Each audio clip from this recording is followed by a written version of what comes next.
Assalamualaikum warahmatullahi wabarakatuh. Bagaimana jika satu tindakan kecil bisa mengubah seluruh hidupmu? Di tengah hiruk-pikuk stasiun, seorang anak kecil bernama Raffi berjuang menjual koran demi menyambung hidup. Ia tak pernah meminta banyak, hanya ingin ibunya yang sakit tetap bisa makan. Namun, sebuah kejadian tak terduga membuatnya harus memilih: diam dan membiarkan kejahatan terjadi, atau mengambil risiko besar demi melakukan hal yang benar.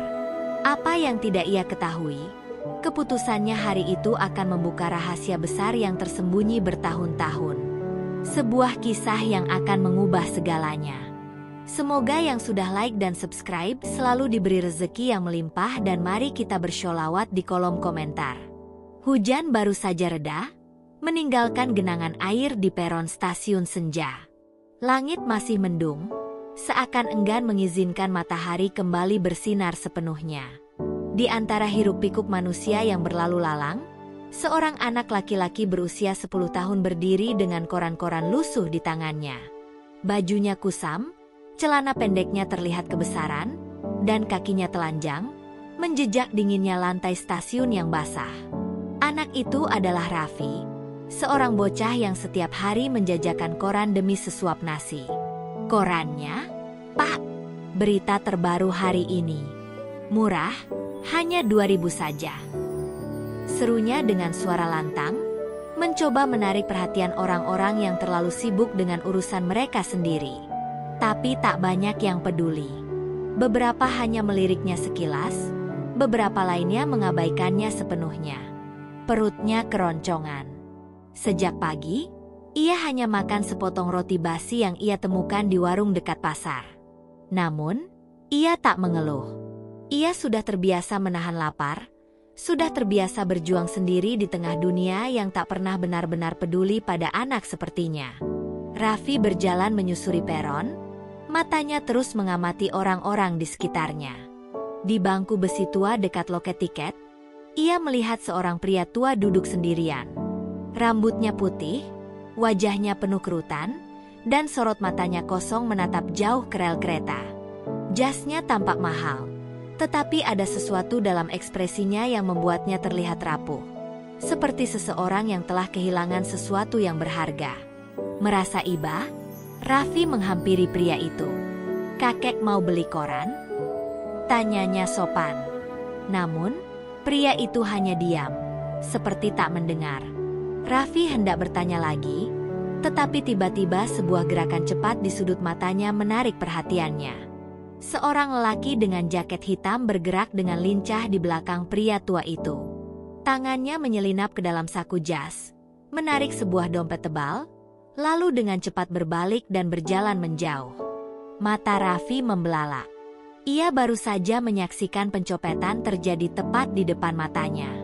Sejenak ia terpaku, tubuhnya menegang, pikirannya berkecamuk. Haruskah ia diam saja? Tidak. Hatinya menolak membiarkan kejahatan itu terjadi tanpa perlawanan.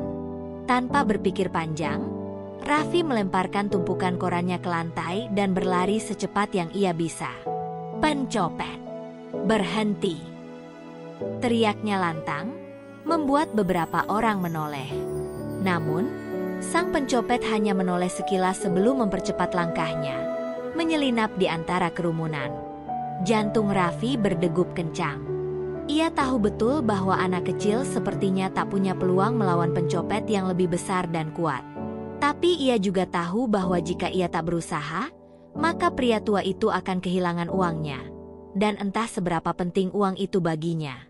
Ia melompati genangan air, menyelip di antara orang-orang, dan terus mengejar.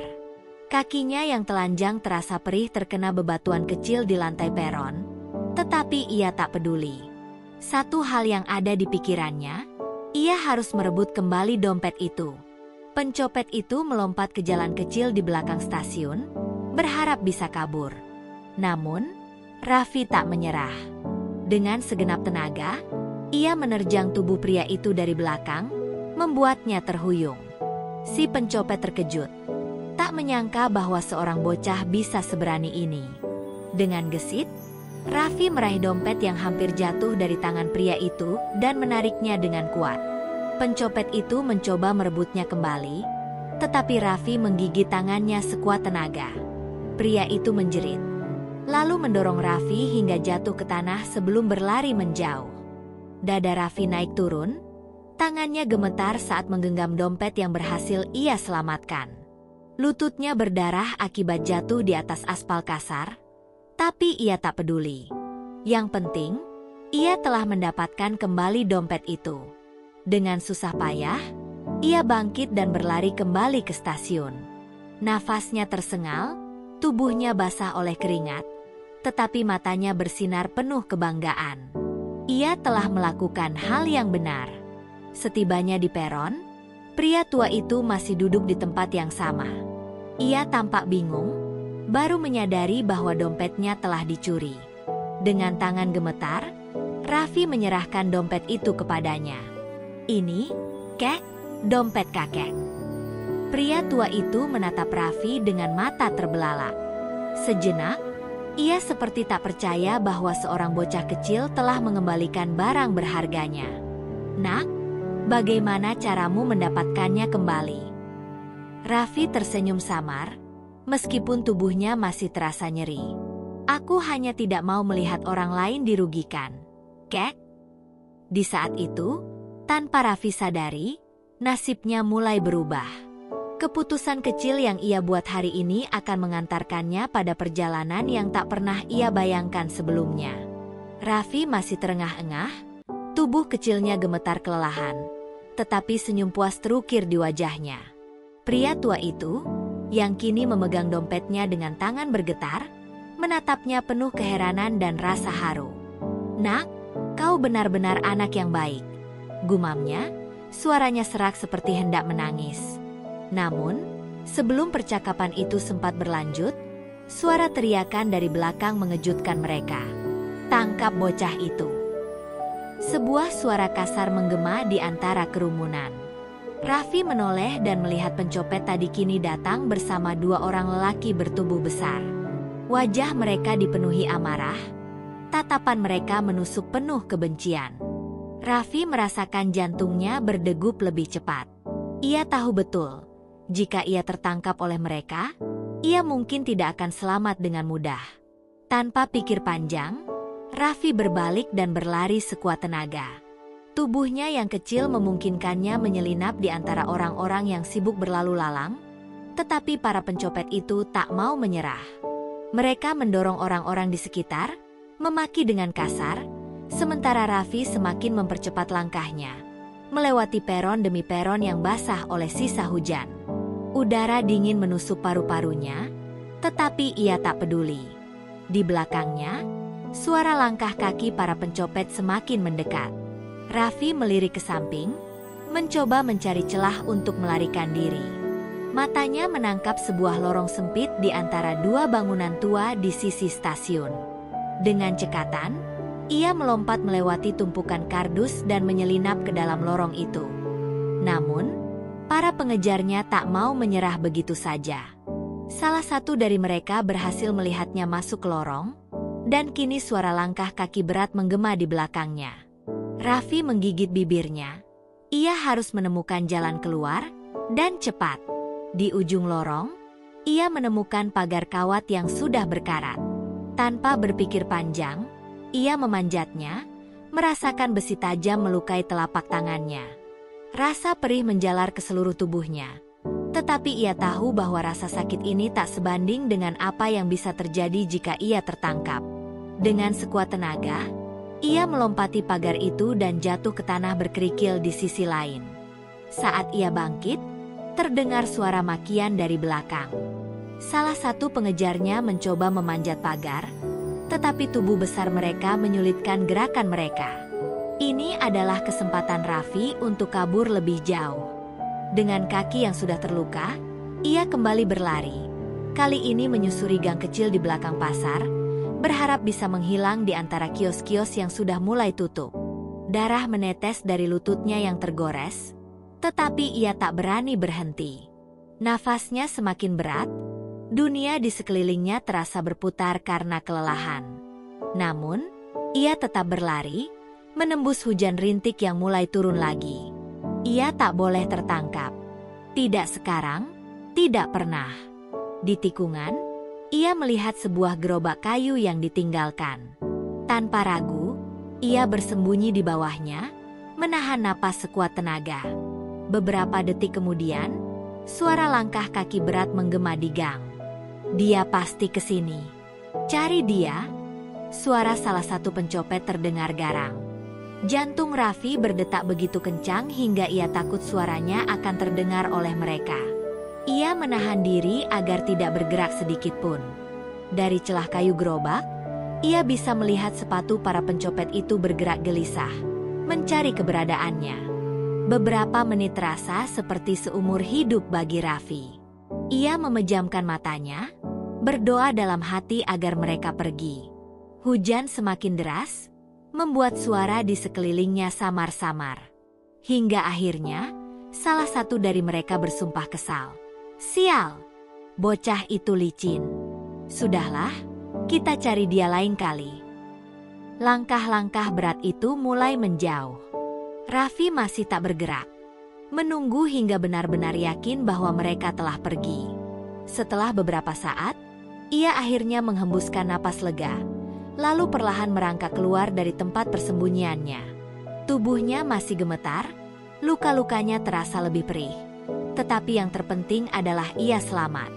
Ia mengangkat kepalanya, menatap langit yang kini gelap dan dipenuhi rintik hujan. Hatinya masih berdegup kencang, tetapi ia tahu bahwa hari ini, ia telah melakukan sesuatu yang benar. Meski harus melalui bahaya, ia berhasil mempertahankan kejujurannya. Dengan langkah tertatih, ia mulai berjalan kembali ke stasiun. Ia tahu bahwa pria tua itu pasti masih menunggunya, dan ia harus memastikan bahwa semuanya baik-baik saja. Namun, tanpa ia sadari, takdir telah menuliskan sesuatu yang jauh lebih besar untuknya. Sesuatu yang akan mengubah hidupnya selamanya. Hujan telah reda sepenuhnya ketika Raffi kembali ke stasiun dengan langkah tertatih. Napasnya masih tersengal, dan setiap langkah yang ia ambil terasa menyakitkan. Luka di lututnya masih berdarah, meninggalkan jejak samar di lantai basah. Namun, ia tidak peduli. Yang ada di pikirannya hanyalah kakek tua itu. Apakah ia masih di sana? Apakah ia baik-baik saja? Saat Raffi tiba di peron tempat ia sebelumnya menyerahkan dompet, hatinya bergetar lega. Kakek tua itu masih duduk di bangku yang sama, memandangi dompetnya dengan ekspresi campur aduk. Namun kini, ada sesuatu yang berbeda dalam tatapannya. Bukan hanya keterkejutan, tapi juga rasa haru yang begitu dalam. Raffi berjalan pelan mendekatinya, berusaha menyembunyikan kakinya yang terluka. Ia tidak ingin kakek itu merasa kasihan padanya. Ia hanya ingin memastikan bahwa semuanya baik-baik saja. "Kakek masih di sini?" tanyanya dengan suara pelan, sedikit takut mengganggu. Pria tua itu menoleh dan menatapnya lama. Mata berkabutnya menelusuri wajah Raffi yang kelelahan, bajunya yang lusuh, serta luka di tubuhnya. Tanpa berkata apa-apa, kakek itu membuka dompetnya dan mengeluarkan beberapa lembar uang pecahan besar. "Nak," katanya dengan suara bergetar, "ini untukmu. Sebagai tanda terima kasihku." Raffi menatap uang itu. Jumlahnya tidak sedikit, lebih banyak dari yang pernah ia lihat seumur hidupnya. Dengan uang sebanyak ini, ia bisa membeli makanan enak untuk ibunya, membayar sewa rumah yang hampir jatuh tempo, bahkan mungkin membeli sandal baru untuk dirinya sendiri. Namun, ia hanya menggeleng pelan.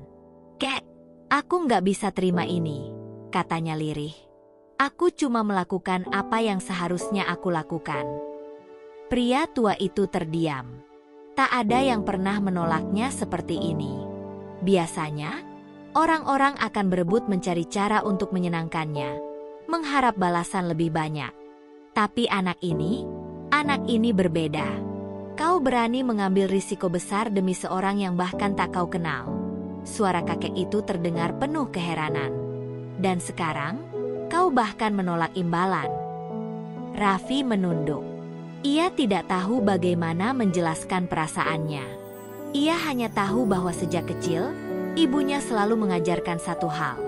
Jika kau berbuat baik, jangan harapkan balasan. Biarkan Tuhan yang membalasnya. Aku hanya ingin menolong.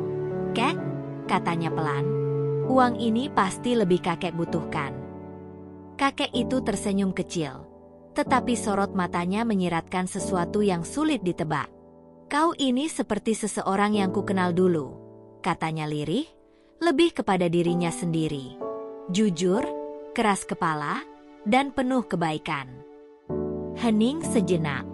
Hanya suara pengumuman kereta dan derap langkah orang-orang yang terdengar di sekitar mereka. Akhirnya, pria tua itu menghela napas dan memasukkan kembali uangnya ke dalam dompet. Kalau begitu, setidaknya izinkan aku tahu namamu.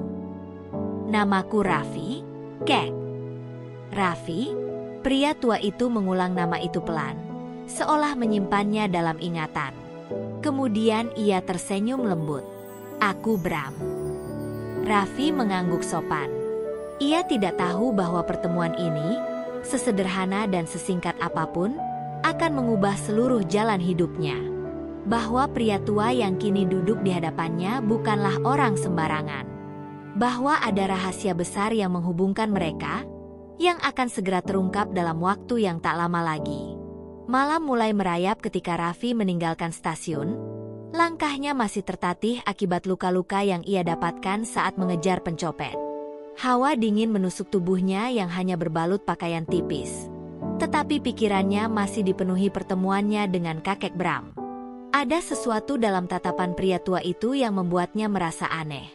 Seperti sebuah perasaan familiar yang sulit ia jelaskan. Sementara itu, di bangku stasiun yang sepi, Bram masih duduk memandangi dompetnya. Namun, bukan isi dompet itu yang menyita pikirannya, melainkan sosok anak kecil yang baru saja pergi. Ada sesuatu pada Raffi, tatapan matanya, cara bicaranya, yang mengingatkannya pada seseorang dari masa lalunya. Dan semakin lama ia berpikir, semakin kuat perasaan itu. Didorong oleh rasa penasaran yang tak bisa ia jelaskan, Bram akhirnya memanggil sopir pribadinya yang selama ini menunggu di parkiran. Dengan suara mantap, ia memberikan perintah, "Aku ingin kau mencari tahu tentang anak itu. Siapa dia? Di mana dia tinggal? Cari tahu semuanya." Sopirnya, seorang pria setengah baya yang sudah lama bekerja padanya, mengangguk patuh. Tanpa bertanya lebih lanjut, ia segera menyelidiki, bertanya kepada orang-orang sekitar stasiun yang mungkin mengenal Raffi. Tidak butuh waktu lama baginya untuk menemukan jawaban. Raffi tinggal di sebuah kontrakan kecil di pinggiran kota bersama ibunya. Seorang wanita yang sakit-sakitan dan jarang keluar rumah. Lingkungan tempat tinggal mereka jauh dari layak. Sebuah gang sempit dengan rumah-rumah yang berdempetan, di mana air hujan sering merembes ke dalam kamar dan tikus berkeliaran di sudut-sudut gelap. Ketika Bram tiba di depan rumah sederhana itu, jantungnya berdebar kencang. Ia tidak tahu mengapa, tetapi ada perasaan kuat yang menariknya ke tempat ini. Dengan tangan sedikit gemetar, ia mengetuk pintu. Pintu itu terbuka perlahan, dan di baliknya berdiri seorang wanita dengan tubuh kurus dan wajah pucat. Mata Bram membelalak saat ia menatap wajah itu. Wajah yang sudah bertahun-tahun tidak ia lihat. Wajah yang penuh kenangan dan penyesalan. "Laila?" bisiknya hampir tanpa suara. Wanita itu juga membeku. Matanya yang sayu melebar, bibirnya bergetar, seolah tidak percaya dengan apa yang ia lihat. "Ah, ayah?" Suaranya serak, nyaris tak terdengar. Hening menyelimuti mereka berdua. Waktu seakan berhenti, membawa mereka kembali ke masa lalu. Ke saat di mana hubungan mereka hancur oleh pertengkaran, oleh perbedaan yang tak pernah terselesaikan. Bram menatap putrinya dengan rasa bersalah yang begitu dalam. Bertahun-tahun lalu, ia terlalu sibuk dengan bisnisnya, terlalu keras pada putrinya, hingga akhirnya Laila memilih pergi, membawa serta luka yang tak pernah terobati. Sekarang, setelah sekian lama, takdir mempertemukan mereka kembali dalam keadaan yang jauh berbeda. Laila bukan lagi gadis muda yang penuh impian, Dan Bram bukan lagi pria yang angkuh dan sibuk dengan urusan dunia. Waktu telah mengubah mereka, tetapi luka di hati mereka masih ada, menunggu untuk disembuhkan. Di sudut ruangan, Raffi berdiri diam, bingung melihat ibunya menangis di hadapan pria tua yang baru saja ia temui di stasiun. Hatinya dipenuhi pertanyaan. Siapa sebenarnya kakek ini? Mengapa ibunya tampak begitu emosional? Bram menatap Raffi, lalu kembali menatap Layla, dan di saat itulah semuanya menjadi jelas baginya. Anak kecil yang menolongnya hari ini adalah cucunya sendiri. Dan saat itu, ia sadar bahwa hidup telah memberinya kesempatan kedua. Kesempatan untuk memperbaiki kesalahan, untuk menebus penyesalan, dan untuk merangkul kembali keluarga yang hampir ia lupakan. Layla masih berdiri di ambang pintu dengan tubuh gemetar, air mata yang tak tertahan lagi mengalir di pipinya. Matanya menatap sosok ayahnya yang berdiri di depannya setelah bertahun-tahun terpisah. Ia tak pernah mengira bahwa pertemuan ini akan terjadi.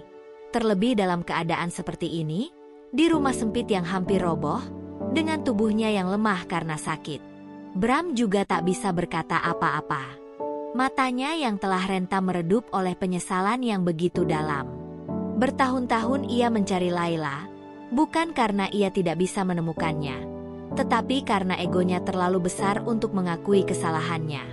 Kini, melihat keadaan putrinya yang jauh dari kata layak, hatinya terasa remuk.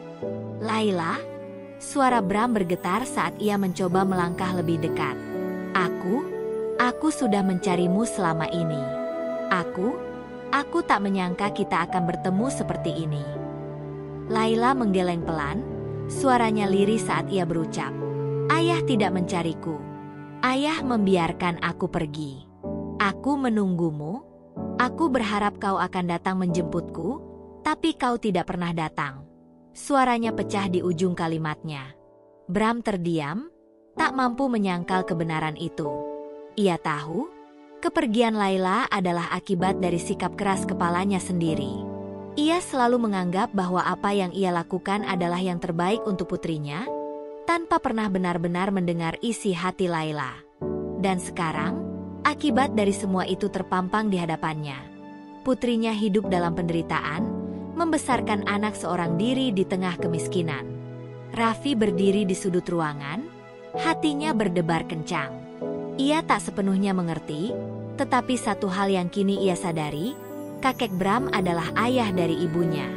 Itu berarti, pria tua yang tadi siang ia tolong adalah kakeknya sendiri. Kakek adalah ayah ibu? Suaranya bergetar, membuat Bram menoleh ke arahnya. Melihat wajah cucunya yang penuh kebingungan, hati Bram semakin hancur. Ia seharusnya ada untuk mereka. Ia seharusnya melindungi mereka. Dengan langkah ragu, Bram mendekat dan berlutut di depan Raffi. Matanya yang tua menatap wajah bocah kecil itu dengan penuh perasaan. Raffi, maafkan kakek. Kakek tidak tahu. Kakek tidak tahu kalau kau adalah cucu kakek. Suaranya terdengar penuh penyesalan. Raffi tidak tahu harus berkata apa. Seumur hidupnya, ia tidak pernah mengenal sosok kakek. Ibunya jarang sekali membicarakan keluarga, dan ia pun tak pernah bertanya. Namun kini, pria yang baru saja ia bantu di stasiun ternyata adalah bagian dari keluarganya. Bram kemudian kembali menatap Layla, air mata menggenang di sudut matanya. Layla, izinkan aku memperbaiki semuanya. Izinkan aku menebus kesalahan yang telah kubuat. Aku tidak ingin kehilanganmu lagi. Aku tidak ingin kehilangan Raffi. Layla terisak, hatinya diliputi emosi yang bercampur aduk. Bertahun-tahun ia menyimpan rasa sakit dan kekecewaan terhadap ayahnya. Tetapi di sisi lain, ia tak bisa membohongi dirinya sendiri. Ia merindukan sosok itu. Ia merindukan pelukan seorang ayah, perlindungan yang dulu tak pernah ia dapatkan. Raffi menatap ibunya yang menangis, lalu menatap kakeknya yang berlutut dengan penuh penyesalan. Ia mungkin masih terlalu kecil untuk memahami sepenuhnya, tetapi satu hal yang ia tahu, ia tidak ingin melihat ibunya terus menderita. Dengan langkah kecilnya, Ia mendekati ibunya dan menggenggam tangannya dengan erat. "Ibu," suara Raffi lembut, penuh ketulusan. "Bukankah kita selalu ingin punya keluarga? Mungkin ini saatnya, mungkin ini kesempatan kita." Laila menatap anaknya dengan mata berkaca-kaca. Hatinya masih dipenuhi keraguan. Tetapi ketika ia melihat sorot mata Raffi yang penuh harapan, sesuatu dalam dirinya perlahan mencair. Dengan langkah ragu, ia akhirnya mengangkat tangannya dan menggenggam tangan ayahnya untuk pertama kalinya setelah sekian lama.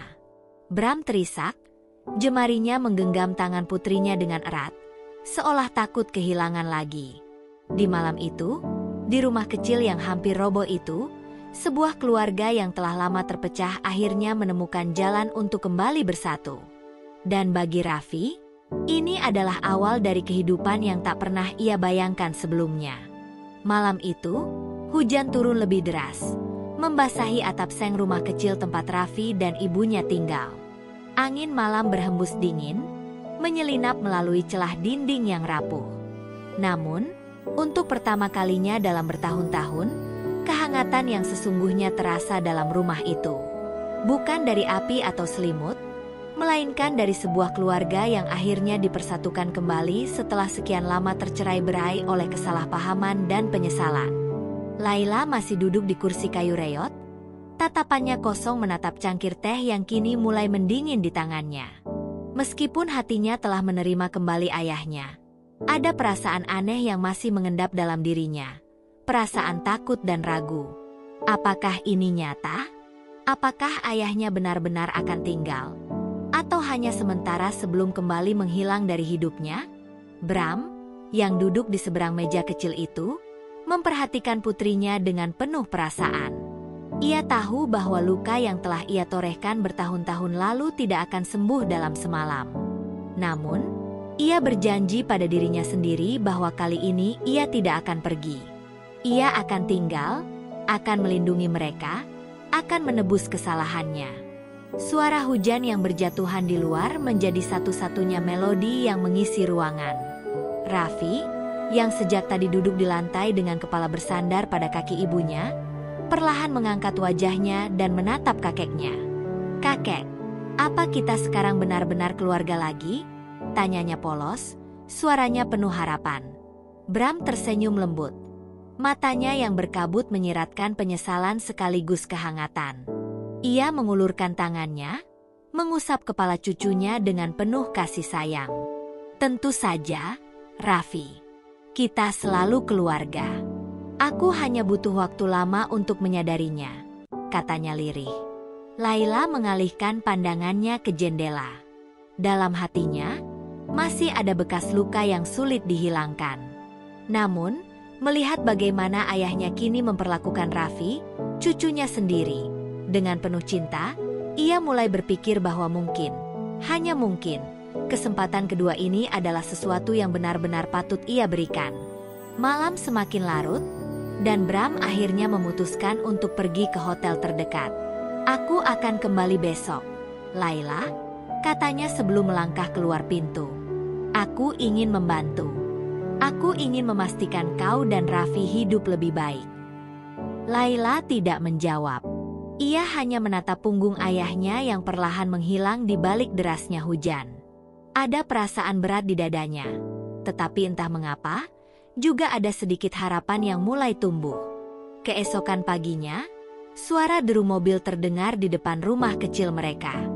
Raffi, yang baru saja bangun, terkejut ketika melihat sebuah mobil hitam mengkilap terparkir di depan rumahnya. Dari dalam, Bram turun dengan beberapa orang yang membawa bungkusan dan kotak-kotak besar. "Apa ini, Kek?" Raffi bertanya dengan mata membulat penasaran. Bram tersenyum. "Aku hanya ingin membantumu dan ibumu," katanya sambil mengisyaratkan para pekerja untuk mulai membawa masuk barang-barang yang ternyata berisi sembako, pakaian baru, selimut hangat, dan obat-obatan untuk Laila. Laila yang melihat semua itu hanya bisa terdiam. Hatinya penuh gejolak. Selama ini, ia berusaha sekuat tenaga untuk bertahan, untuk membuktikan bahwa ia bisa hidup tanpa bantuan siapapun, terutama ayahnya. Namun, di saat ia melihat kebaikan ini, ia sadar bahwa mungkin menerima bantuan bukan berarti ia lemah. Air mata mengalir di pipinya. Kali ini bukan karena rasa sakit, tetapi karena kelegaan yang akhirnya datang setelah sekian lama ia pendam. Dengan suara bergetar, ia berkata, "Terima kasih, Ayah." Bram menatap putrinya dengan mata berkaca-kaca, lalu tanpa ragu ia menariknya ke dalam pelukan. Untuk pertama kalinya setelah bertahun-tahun, Layla membiarkan dirinya tenggelam dalam dekapan ayahnya. Dan di sanalah, di bawah langit pagi yang mulai cerah, sebuah keluarga yang telah lama terpisah akhirnya kembali menemukan rumahnya. Bukan dalam bentuk bangunan, tetapi dalam hati satu sama lain.